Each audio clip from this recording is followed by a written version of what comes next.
स्पीति में बारिश, जिसके रचनाकार कृष्णनाथ जी हैं, वहाँ के वातावरण के विषय में बताते हैं कि अचरज यह नहीं कि इतने कम लोग क्यों हैं।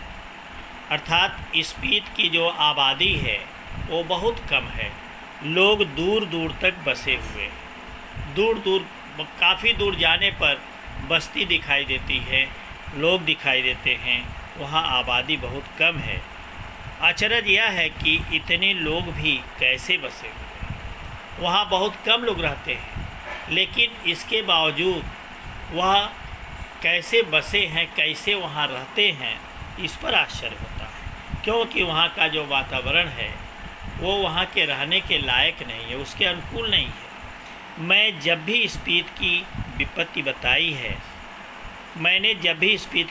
बताई है तो लोगों ने यही पूछा कि आखिर तब लोग वहाँ रहते क्या।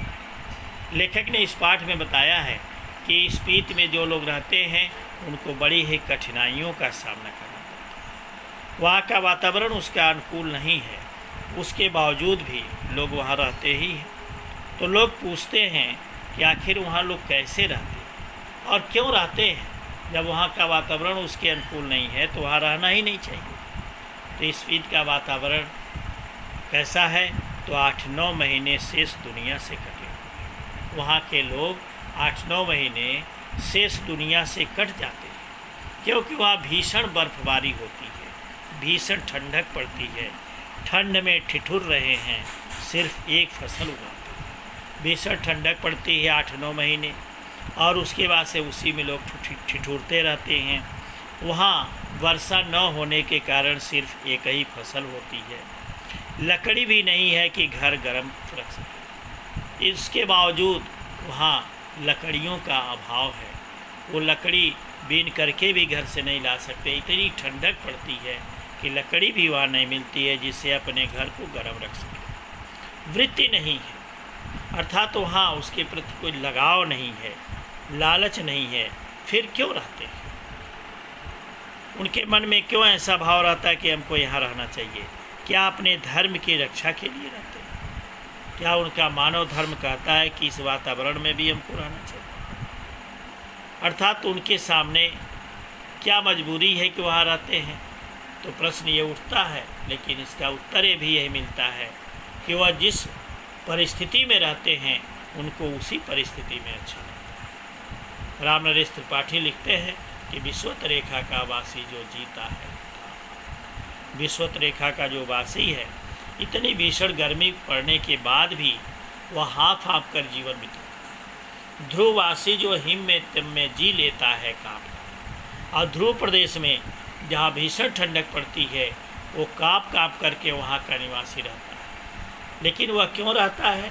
क्योंकि वहाँ की माटी से उसके मन में, उसके हृदय में लगाव है, प्रेम है। तो क्या अपने धर्म की रक्षा के लिए वहाँ के लोग रहते हैं? अपनी जन्मभूमि के ममत्व के कारण रहते हैं? ऐसा प्रश्न उठता है कि जब इतनी कठिन परिस्थिति में रहते हैं तो फिर वहाँ रहने का क्या कारण है?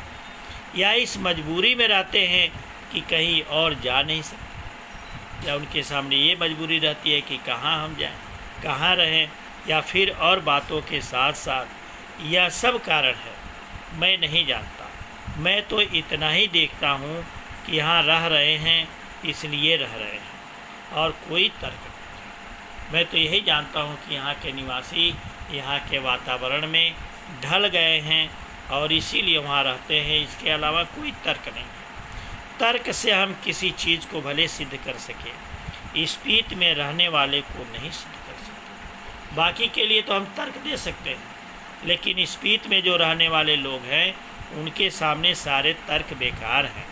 लेकिन तर्क का इतना मोह क्यों?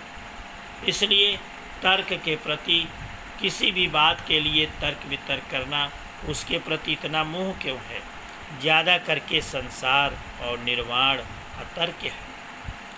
लेखक कहता है कि ये जो पूरा संसार है और मोक्ष है वो भी तो तर्क से परे है। उसे तर्क किया नहीं जा सकता, तर्क से परे है। बहुत चीज़ें ऐसी होती हैं संसार में जिसको हम तर्क के माध्यम से हरा नहीं सकते हैं। यही स्थिति स्पीति में रहने वाले लोगों के साथ